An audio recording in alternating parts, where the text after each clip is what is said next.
La fin d'un long procès à Bruxelles, celui des attentats de mars 2016. Ils avaient fait 32 morts dans la capitale belge. Salah Abdeslam et Mohamed Abrini ont été déclarés coupables. Et ces deux djihadistes ont déjà été condamnés à la prison à vie pour les attentats du 13 novembre 2015 à Paris.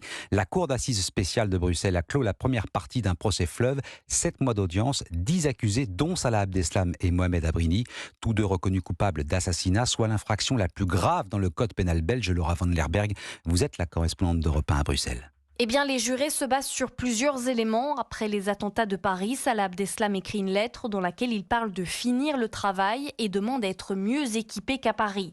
Il a aussi fait le choix de rester dans les différentes caches sur le territoire belge avec des personnes impliquées dans les attentats.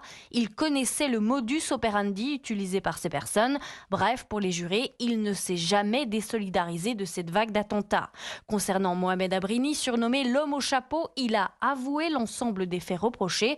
4 autres accusés sont aussi coupables d'assassinat dans un contexte terroriste.